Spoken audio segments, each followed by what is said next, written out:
untungnya ruh kita nggak ditiupkan ke monyet, ditiupkan ke tubuh manusia. Alhamdulillah. Padahal kita nggak pernah minta. Bahkan kita ditiupkan ruh kita di zaman ba'da Nabi Muhammad SAW. Bahkan Nabi Musa yang meminta pun tidak dikasih. Nabi Musa ingin jadi umat Nabi Muhammad pun nggak dikasih. Tapi kita nggak minta-minta dikasih. Maka antum bersyukurlah itu ya. Itu disebut ni'matul ijad. Nikmat diwujudkan Allah di zaman ini. Ini nikmat yang luar biasa besar lah. Percaya aja sama Nabi selamat. Udah, ya. Percaya kepada Allah, percaya ke Nabi, udah selamat pasti. Walaupun nanti mampir-mampir dulu kemana, kita nggak tahu deh. Baik. Jadi, sisi yang pertama adalah sisi basyariah, zahir. Karakternya mirip dengan binatang, baik binatang ternak atau binatang buas. Tapi ada karakter kedua, karakter ruh. Ya. Karakter ruh ini kemudian menyimpan di situ ma'rifat yang sebenarnya.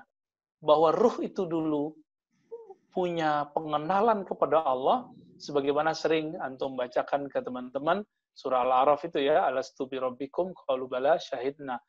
Apa yang dikenang? Jadi si ruh ini punya kenangan. Kenangan apa? Syahidna. Menyaksikan Allah Subhanahu wa Ta'ala. Dulu kita bertemu orang tua, kakek, kalau tadi bahasanya Ustadz Hasan mantan gitu ya. Ketika kita menyaksikan dengan cinta, itu tidak akan pernah luput hilang. Maka antum, kalau dapat teknik berzikir menyebut nama Allah Subhanahu wa Ta'ala, dan connect ke dalam ruhnya, itu seperti seorang yang merindukan kekasihnya, dan nama itu disebut atau fotonya muncul, pasti air mata berlinang. Atau kalau karakternya keras, dia akan berteriak. Jika karakternya lembut, dia akan nangis. Jika karakternya sangat lemah, maka dia akan pingsan. Ini terjadi teman-teman semua. Dan kita menyaksikan bahwa ruh ini memang punya memori. Maka disebutlah memori itu, kalau dibaca memori itu disebut zikr. Ya allazina amanu zkurullaha dzikran katsira. Ayat yang favorit kita baca, surat Al-Ahzab ayat 41 ya. Wahai orang beriman, sebutlah Allah sebanyak-banyaknya. Ingatlah Allah sebanyak-banyaknya. Itu adalah proses mengenang musyahadah bertemu Allah Subhanahu wa Ta'ala. Dan itu hanya ada di ruh. Maka antum mohon maaf yang menghafalkan Al-Quran dan hadis, tapi tidak dibawakan ke dalam kolbu, hormat kepada Allah, ta'zim kepada Nabi, nggak akan ada efek pada kolbu. Maka mohon maaf, kenapa banyak ekstremis hafal Quran dari zaman Sayyidina Ali sampai sekarang? Karena mereka menghafal cuma dengan pikirannya, tidak sampai dengan ruhnya. Dan ini diabadikan Rasulullah. Nabi mengatakan, Khawarij ini membaca Quran sangat fasih, hadis sangat fasih, tapi imannya tidak tembus bahkan ke kerongkongannya. Jadi nggak tembus ke dadanya. Hanya jadi mainan lidah, mainan retorika. Nauzubillah min dzalik. Semoga kita terjaga dari itu. Masya Allah. Ada 2-3 lagi pertanyaan, Bu ya? Tidak apa-apa. Oke, sebentar. Tadi saya luput satu ya. Apakah akal itu kolbu, gitu ya? Oh, iya, bagi betul. saya, akal itu adalah fungsi dari kolbu ke alam nyata. Bisa diulangi, Bu ya? Afwan. Jadi akal itu adalah fungsi dari kolbu ke alam nyata. Maka manusia yang nyata itu terdiri dari dua. Pertama, nafsiyah, sisi nafsiyah dirinya yang punya karakter hewani, karakter buas, ya. Maka kita suka makan kan, itu karakter hewani itu. Sibai, buas, kita kalau marah itu pengen ngalahin orang yang kita marahin. Nah, itu nafsiyah namanya. Pengen pamer gitu kalau berbuat, itu nafsiyah namanya. Pengen punya posisi, itu namanya nafsiyah. Kalau mau nipu orang, itu syaitoniyah. Itu nafsiyah semua. Nah, nafsiyah ini itu bisa diimbangi oleh akliyah, akal. Karena akal inilah yang menghubungkan zahirnya manusia dengan batinnya. Makanya kalau kita lihat di dua surat ya, Al-Hajj dan Al-A'raf, lahum qulubun ya'qiluna biha, ya. Afalam yasiru fil ard, apakah mereka tidak berjalan di muka bumi, maka lalu mereka, ya, ada hati dan berpikir dengannya, ya'qiluna biha. Jadi akal disebut sebagai kerjanya kolbu di alam nyata. Jadi kita tidak akan membenturkan lagi pendapat ini dan itu, ulama Mesir, ulama Mesar, ulama Mesur. Kita menganggap apa? Bahwa akal adalah perangkat kolbu di alam nyata. Udah gitu aja. Itu lebih gampang, teman-teman. Nanti kalau debat lagi, apakah akal di otak, itu jadi perdebatan panjang. Apakah akal di dada? Saya tidak mau masuk ke sana, karena nanti masuk ke ilmu nafs, ilmu tentang psikologi, dan di sana ada dua mazhab besar, mazhab jantung dan mazhab otak. Siap. Ya, terkait dengan tadi ada pertanyaan terkait dengan pendidikan anak, Bu, ya. Nah, kan dikatakan bahwa generasi Khawarij itu mereka cukup dengan banyak menghafal, tapi kemudian imannya rapuh atau ruhiyahnya tidak kokoh. Nah, bagaimana dengan pendidikan anak hari ini, ya, yang banyak para orang tua semangat mendidik anak supaya hafiz Quran, tapi kemudian lupa dengan mengokohkan atau mengenalkan keimanan. Nah, itu bagaimana, Bu, ya? Ya. Ini PR besar kita, Ustaz Hasan. Saya berdoa antum nanti dan teman-teman membuat pergerakan tahfiz akhlaki. Tahfiz tapi dan berakhlak. Karena banyak laporan sampai kepada kita, orang tertarik masukin anaknya ke satu madrasah atau yayasan, sekolah tahfiz, tapi pulang-pulang semua di rumah dia salahin, ya. Semua foto dia copotin, wah kacau jadinya. Masuk ke masjid, nanti imamnya dia salah-salahin, padahal masih kecil, dan itu terjadi. Di Jakarta sudah banyak sekali, di Tangerang Selatan, di Depok, itu sudah banyak laporan kepada saya. Dan itu bukan 1, 2, 3, itu banyak, sangat banyak. Maka teman-teman, ini kewajiban fardu kifayah bagi kita. Semoga teman-teman yang punya komunitas punya kesadaran fardu kifayah ini. Ayo semoga kita yang ada di sana. Nah, orangnya menghafal itu, teman-teman, masuk ke bagian otak memori, otak menghafal. Otak itu kan banyak bagiannya, ada yang bagian berpikir, ada yang bagian emosi. Di bagian emosi, anak-anak yang menghafal ini diajarkan untuk tidak hormat ke bendera, dianggap hormat ke bendera dengan syirik. Ini masuk, ya, dianggap orang yang berbeda dengannya, kemudian orang yang salah. Akhirnya yang masuk ke dalam anak itu bukan tauhid, tapi tabghid, ya, kebencian. Nah, ini berbahaya. Jadi, tahfiz yang benar itu mengajarkan hafalan kepada anak-anak, lalu mengajarkan akhlak cinta kepada mereka. Inilah yang diajarkan Nabi kepada para sahabat. Ini yang diajarkan sahabat kepada tabi'in terus sampai sekarang. Maka kalau antum memasukkan anak tahfiz, cari mereka yang bersanad kepada ulama ahlus sunnah. Jangan lagi ngeles. Ustadz yang seberang itu canggih-canggih hafalannya. Udahlah. Dulu yang bunuh Sayyidina Ali kan hafalannya bagus, ya, tapi tidak punya kesadaran rohani. Jadi sekarang kita cari yang plus, dia hafiz dan akhlaki, ahlus sunnah, aswajalah, ya, ahlus sunnah wal jamaah. Dan ahlus sunnah salah satu pilarnya adalah kajian akhlak rohani. Kira-kira begitu, ya. Jadi jangan main masukin anak ke tahfiz aja. Masya Allah, ya, berarti PR besar ini, Bu, ya, terkait dengan metode pendidikan anak, ya. Sedangkan hari ini banyak sekali orang tua tertarik, apalagi pertama-tama mengenal agama, hijrah, gitu, ya. Kadang-kala semangat untuk menjadikan anak hafal Quran, tapi lupa dengan penanaman ruhiyah. Iya, betul. Ada 2 lagi, Bu, ya. Mohon izin, tidak apa-apa, ya? Ya, tafadhol, nggak apa-apa. Yang pertama adalah terkait dengan tadi ada yang membunuh ditiupkan ruh, mohon maaf, terkait dengan ditiupkan ruh, ada pertanyaan, bagaimana dengan hukum KB? Nah ini bagaimana Bu ya? Ya, KB ya. Ya, KB adalah bahasa Arab disebut mawani'ul hamil atau wiladah, ya. Sesuatu yang menghalangi eh, al-haml, apa ya terjemahannya? Kehamilan lah ya, atau kelahiran. Ternyata sekarang KB itu ada dua jenis. Ada yang permanen, ada yang temporal gitu. Yang disepakati kebolehannya oleh ulama kontemporer, saya nggak memasukkan yang bukan ulama, itu KB yang temporal itu boleh.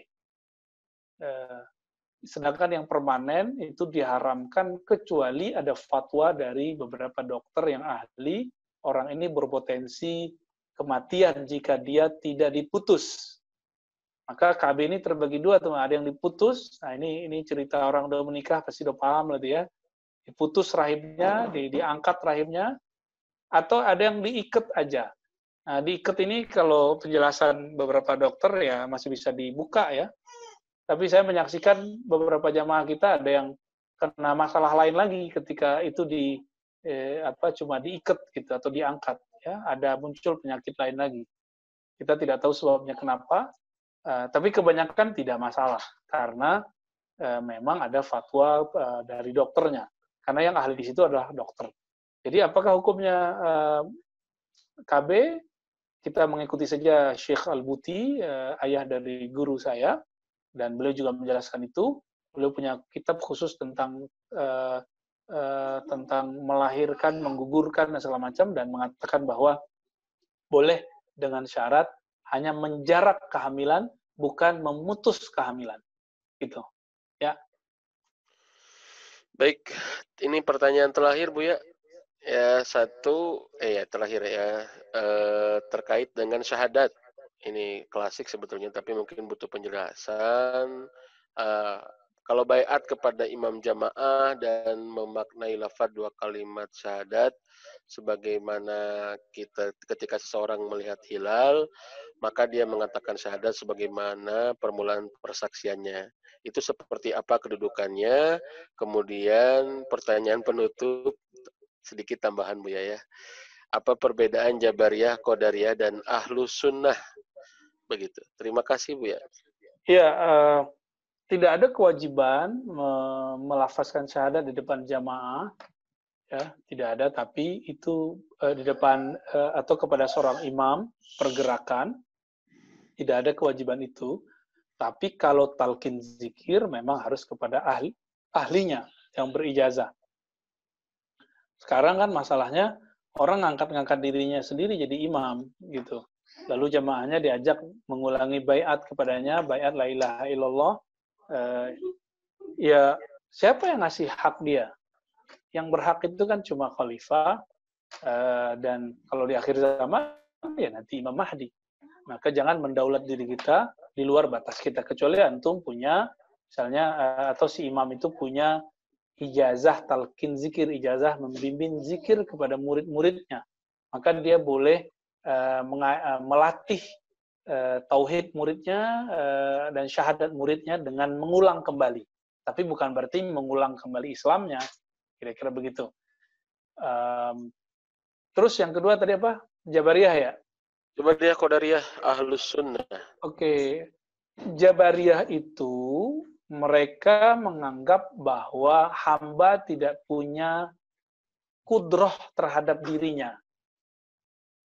Sedangkan Qadariyah menganggap hamba punya kudroh mutlak terhadap dirinya. Sehingga yang pertama itu Jabariyah menganggap bahwa kita kalau maksiat juga itu kan Allah yang gerakin, salah Allah bukan salah kita, kira-kira begitu. Kalau Qadariyah mereka enggak menyalahkan diri sendiri. Kalau maksiat kita yang maksiat, kalau salah kita yang salah. Tapi si Qadariyah ini punya kesombongan lain, mengatakan bahwa kitalah yang menciptakan perbuatan kita sendiri dan kitalah yang menciptakan kebaikan dan keburukan. Sedangkan Allah hanya menciptakan kebaikan. Berarti ciptaan kita lebih banyak dari ciptaan Allah. Allah cuma kebaikan, sedangkan manusia baik dan buruk diciptakan. Banyakan kita dong daripada Allah. Maka diketawain oleh ulama-ulama Ahlussunnah dulu. Bahkan Imam Ahmad tidak mau semajlis dengan orang-orang Qadariyah. Jadi kalau ada lafaz dalam riwayat menjauhi ahli bid'ah, tidak semajlis dengan ahli bid'ah, itu maksudnya Qadariyah. Kalau sekarang teks Imam Ahmad tidak duduk dengan ahli bid'ah itu dibawa cuma karena masalah jingkrang nggak jingkrang, Sayyidina nggak Sayyidina, Yasinan nggak nyambung, itu persoalan fikih. Dulu persoalan ini persoalan akidah. Kenapa? Karena yang menolak takdir berarti menolak salah satu rukun iman. Maka Al-Haris Muhasibi, temannya Imam Ahmad, menganggap kafir orang yang menolak takdir. Sehingga dia tidak menerima waris dari ayahnya, karena dianggap ayahnya Qadariyah. Sampai begitu dulu. Ya. Nah, teman-teman yang melakukan Allah, lalu bedanya dengan Ahlussunnah apa? Ahlussunnah mencoba mengambil garis tengah di antara Jabariyah dan Qadariyah. Karena ayatnya yang dipakai oleh Jabariyah Qadariyah, ayatnya ada semua. Ya. Diambillah jalan tengah. Jalan tengahnya adalah pakai surah Al-Baqarah 2 ayat terakhir. Ya. La yukallifullahu nafsan illa wus'aha. Laha ma kasabat wa 'alaiha maktasabat. Nah, itu laha ma kasabat. Bahwa seorang manusia dia dapat hak untuk kasabat, untuk memilih dan berusaha. Saya memilih dan usaha, itulah nanti yang dipertanggungjawabkan kepada Allah. Jadi kalau seseorang itu sadar dalam taat, taatnya nanti dapat balasan kebaikan. Seseorang itu sadar, tahu bahwa ini maksiat, lalu dia berbuat, maka itulah nanti yang dihisab. Maka orang yang mabuk, anak kecil, atau orang yang jahil tidak mengerti, tidak dihisab terhadap apa yang kita sebut maksiat, karena itu bukan maksiat bagi mereka. Nah, jadi kalau diterjemahkan terakhir, Ahlussunnah itu menganggap kasab adalah kesadaran hamba dalam menjalani kehendak atau takdir Allah Subhanahu wa taala. Nah, inilah jalan tengahnya. Jadi hamba punya kuasa memilih, tapi tidak pernah keluar dari garis takdir. Garis takdir itu misalnya lebarnya 1 sampai 10. Kemampuan kita memilih 1 sampai 10 itu. Antum ini kan bisa ngafal Quran. Takdirnya. Lalu antum memilih, ngafal ini cuma kulhu, qul a'udzu falaq, qul binas, ya udah, itu kasabnya tuh. Itu yang nanti dikasih ganjaran kebaikan oleh Allah atau nanti sebaliknya. Kira-kira begitu Ustaz Hasan, semoga bermanfaat. Masya Allah, tabarakallah. Jazakallah khair, Gurunda, Buya Ar-Razi. Dan itu mungkin jawab pertanyaan terakhir, ya pertanyaan penutup di majelis kita malam ini. Baik Buya, sebelum kami menutup, mungkin silahkan ada nasihat terakhir. Bukan nasihat terakhir ya, nasihat penutup di majelis online. Kalau nasihat terakhir kan kayak gimana honor gitu ya. Ya. Baik teman-teman semua, hadis pertama tadi yang kita baca, kesimpulannya adalah Islam itu satu bangunan, maka mari kita sempurnakan bangunan itu zahir dan batinnya. Ada satu bangunan gede besar, catnya bagus, ternyata keropos, pas hujan ternyata bocor gitu. Nah, ini yang banyak terjadi. Ketika orang sibuk dengan penampilan yang zahir, maka satu bangunan itu bisa cepat selesai. Tapi jika tidak memperhatikan kualitas batinnya, kita akan sering bocor, retak, dan segala macam. Inilah akibat orang tidak memperhatikan keseimbangan zahir dan batinnya. Dan yang terakhir, hadis Ibnu Mas'ud itu ingin menegur kita bahwa manusia ada 2 unsur besar dalam dirinya, unsur zahir, nafsiyah dan akalnya, lalu unsur batin, kolbu dan ruhnya.